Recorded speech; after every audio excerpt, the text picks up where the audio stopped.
కార్యక్రమ అధ్యక్షులు గోపాలరావు గారు, వేదికపై ఉన్న పెద్దలందరికీ, ఇక్కడ హాజరైన మిత్రులందరికీ నమస్కారం. చాలా బాధాకరమైన సందర్భం. 4 దశాబ్దాల పాటు మనందరితో కలిసి ప్రజల జీవితాలతో కలమెలిసిపోయి పేదల అభ్యున్నతి కోసం, శ్రామిక వర్గ ఉద్యమాల కోసం తన జీవితాంతం కృషి చేసినటువంటి మంచి కమ్యూనిస్టు, ఆదర్శ నాయకుడు కామెడి సామినేని రామారావు గారు ఈరోజు మన మధ్యలో లేడు. సాధారణ మరణం కాకుండా చాలా దారుణంగా హత్య చేయబడ్డాడు. ఈ హత్య తర్వాత కూడా అనేక రకాల రూమర్లతోటి అప్రతిష్ట పాలు చేయాలని శత్రువర్గాలు ప్రయత్నం చేస్తున్నటువంటి దురదృష్టకరమైన సందర్భం.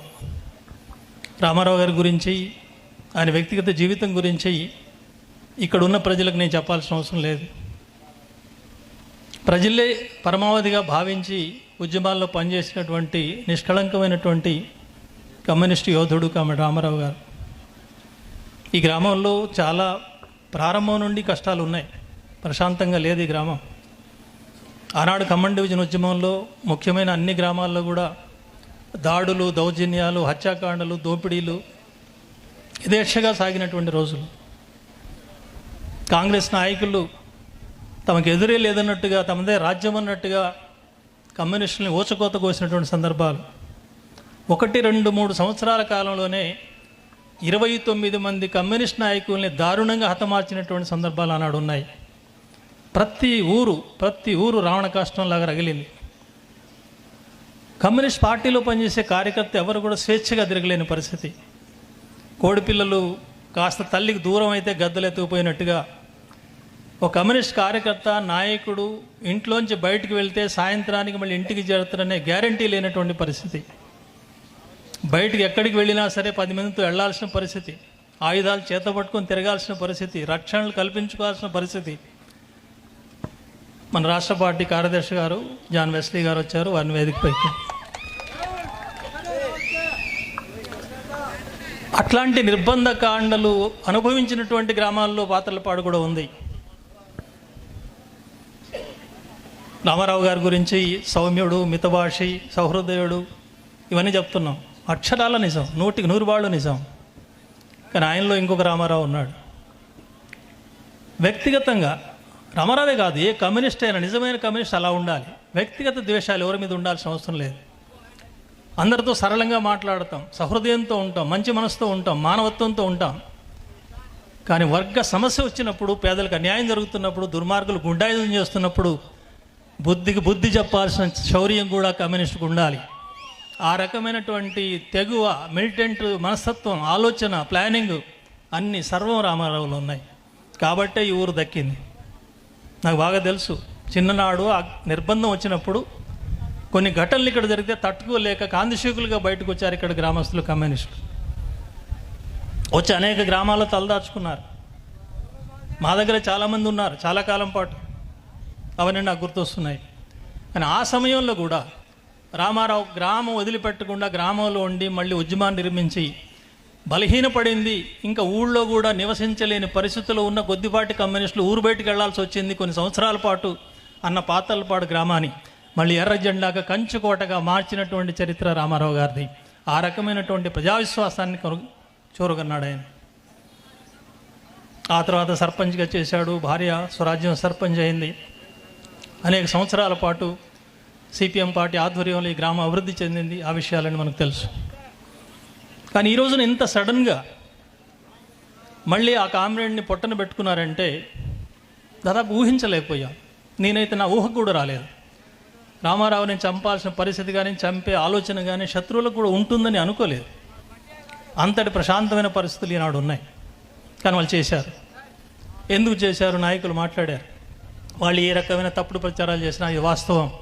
గ్రామం మళ్ళీ ఎర్రజెండా వైపు వస్తున్నది, దీన్ని అడ్డుకోవాలంటే రామారావు అడ్డుగా ఉన్నాడు కాబట్టి అడ్డు తొలగించుకోవాలని కుట్రలో భాగంగానే బట్టి విక్రమార్క లేదా ఇంకొకళ్ళ ఏ నాయకుడు మద్దతు ఉన్నది ఇది ఏనాడు కాకపోతే తదినాడు తెలుస్తుంది, బయటపడక మానదు, మీ బతుకులు బజార్లోకి రాక మానవు.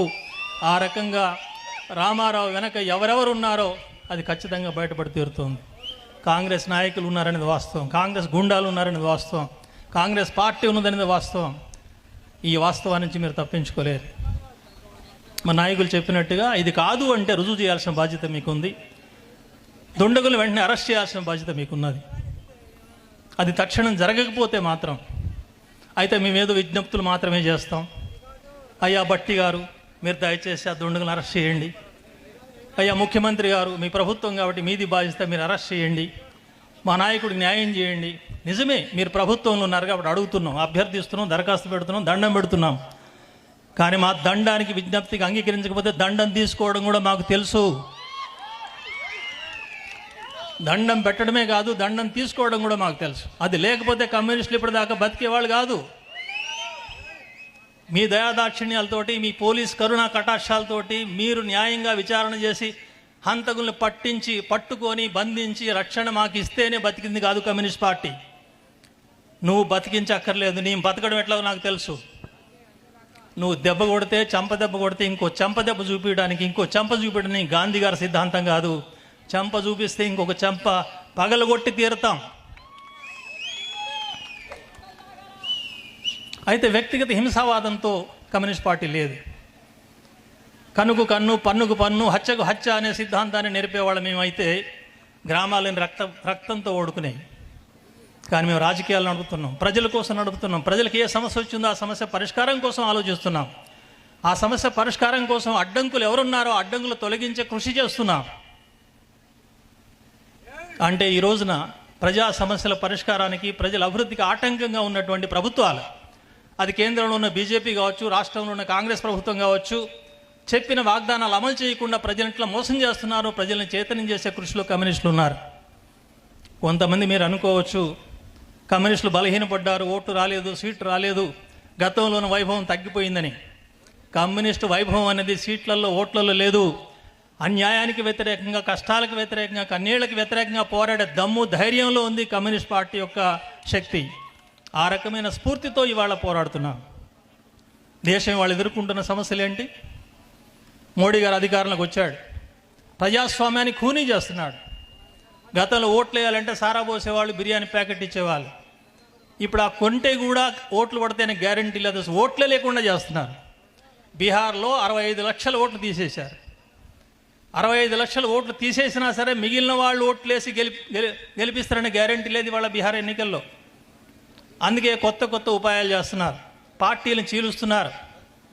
మహారాష్ట్రలో షిండే లాంటి వాడిని, ఇంకో చోట ఇంకొక లాంటి వాడిని పార్టీలు చీల్చి, పార్టీలు ఫిరాయింపులు చేసి ఎమ్మెల్యేలను టోకుగా హోల్సేల్గా కొనే ప్రక్రియలు మొదలుపెట్టారు. అది కూడా చాలట్లేదు. ఇప్పుడు కొత్త చట్టం కూడా తెచ్చారు, పార్లమెంట్లో పెండింగ్లో ఉంది. ఏమనంటే ఎవరైనా ముఖ్యమంత్రి కానీ, ఎంపీ కానీ, ఎమ్మెల్యే కానీ ఏదైనా ఒక కేసులో ఇరుక్కుంటే 30 రోజుల పాటు పోలీస్ కస్టడీలో ఉంటే ఆ ముఖ్యమంత్రి పదవి ఊడిపోతుంది. ఇది చట్టం.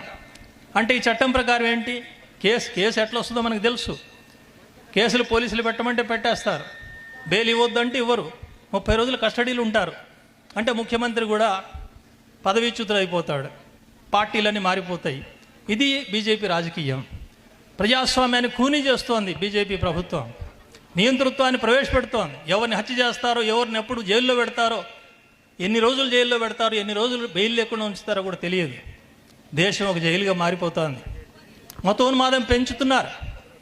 తరతరాలుగా భారతదేశంలో హిందూ, ముస్లిం, సిక్కు, క్రిస్టియన్, బుద్ధులు, జైనులు అందరూ, అన్ని మతాల వాళ్ళు ఐక్యంగా అన్నదమ్ముల్లాగా వదిన, అక్క, బావ, తమ్ముడు అని చెప్పి పిలుచుకున్న సందర్భం. మన గ్రామాల్లో కూడా ముస్లింలు, హిందువులు కలిసి ఉంటాం. కానీ ఇప్పుడు బీజేపీ ప్రభుత్వంలో చిచ్చు పెడుతోంది మతాల మధ్య.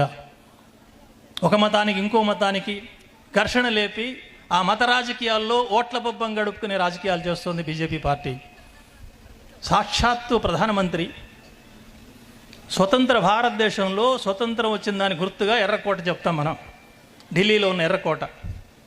ఆ ఎర్రకోట సాక్షిగా ఆగస్టు 15న స్వతంత్రం వచ్చినాడు ఆయన మాట్లాడుతున్నాడు ప్రధానమంత్రి గారు. ఏమని మాట్లాడుతున్నాడు? ఈ దేశంలో ఆర్ఎస్ఎస్ అనే సంస్థ చాలా గొప్ప సంస్థ, దేశభక్తియుత సంస్థ అని చెప్తున్నాడు. ఎవరి ఆర్ఎస్ఎస్? మహాత్మా గాంధీని చంపిన గాడ్సే గారి ఆర్ఎస్ఎస్ అది. మహాత్మా గాంధీని చంపింది గాడ్సే, ఆ గాడ్సే గారి సంస్థ ఆర్ఎస్ఎస్. చెప్పింది ఎక్కడ? ఎర్రకోట పైన. చెప్పిన సందర్భం ఏమిటి? స్వతంత్ర పోరాటానికి నాయకత్వం వహించింది ఎవరు?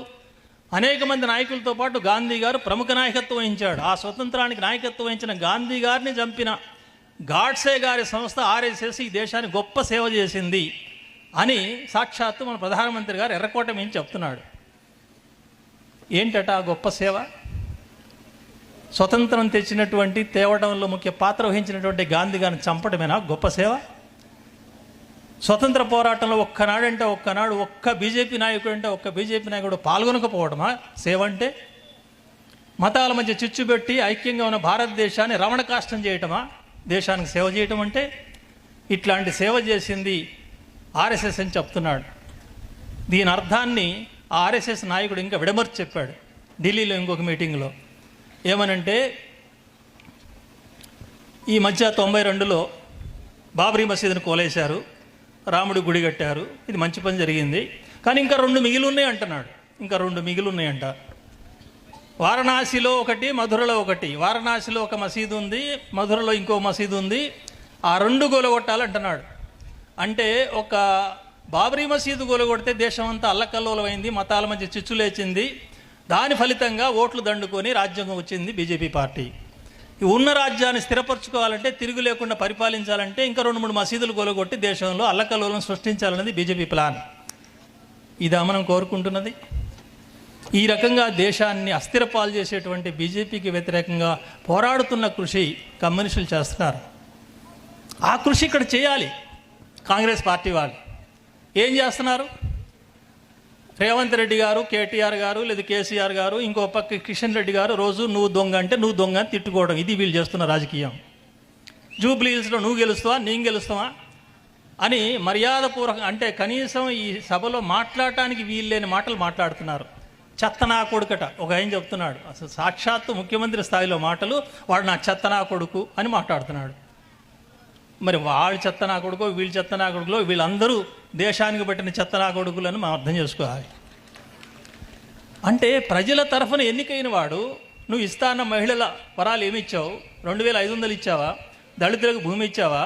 లేకపోతే రైతాంగానికి ఏమన్నా రుణమాఫీలు సక్రమంగా చేసావా? ఒక బస్సు మాత్రం ఫ్రీ చేశాడు, ఆడవాళ్ళు ఎక్కారు, మగవాళ్ళకి సీట్ దొరకట్లేదు. అది తప్ప అసలు ఇంకొక పని చేసినట్టు కనపడలేదు. అయినా సరే గొప్ప చెప్తున్నారు, దేశాన్ని బ్రహ్మాండంగా పరిపాలించని వీళ్ళు చెప్తున్నారు. వీళ్ళు కాదు, మేము వస్తే బ్రహ్మాండంగా పరిపాలన చేస్తామని కిషన్ రెడ్డి లాంటి వాళ్ళు కేంద్ర మంత్రులు చెప్తున్నారు. ఇది జరుగుతున్న భాగవతం.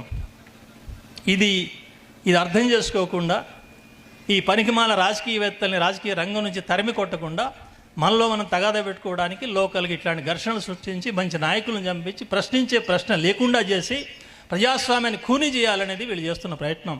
ఈ ప్రయత్నాన్ని సాగరిస్తామా? సాగనివ్వకూడదు.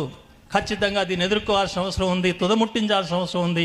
ముఖ్యంగా ఖమ్మం జిల్లాలో కమ్యూనిస్టు ఉద్యమ చరిత్రలో ఇట్లాంటి కుక్కమూత పిందెలు చాలా చూసాం. ఈ పిందెలన్నింటినీ నరికాం, కోరికాం, పక్కకు పోయారు. భవిష్యత్తులో కూడా ఆ స్ఫూర్తితో మనం సాగాల్సిన అవసరం ఉంది. రామారావు గారి సంస్మరణ సందర్భంగా ఒకటే మాట తీసుకోవాలి. కామెడ్ రామారావు, నీ మరణం ఒట్టిగా పోదు, ఖచ్చితంగా దానికి సరైన న్యాయం జరుగుతుంది. ఆ రకమైనటువంటి స్ఫూర్తితో మేము ముందుకు సాగుతామని చెప్పి ప్రతి కార్యకర్త, ముఖ్యంగా పాతలపాడు గ్రామంలోని యువకులు, ఇక్కడ గ్రామంలో ఉన్న వ్యవసాయ కార్మికులు, రైతులు, ప్రతి ఒక్కళ్ళు ప్రతినిధిని తీసుకోవాలి. ఇక్కడ హంతకులకు చోటు లేదు, తప్పుడు కాంగ్రెస్ నాయకులకు చోటు లేదు. పాత పద్ధతిలోనే మళ్ళీ ఎర్ర జెండా తిరుగులేని జెండాగా పాతలపాడులో ఉండి తీరుతుంది అని చెప్పి రుజువు చేయాల్సిన అవసరం ఉంది. అదే నిజమైన నివాళి అవుతుంది కామెడ్ రామారావు గారికి మనం ఇచ్చే నివాళి. జోహార్ కామెడ్ రామారావు గారికి.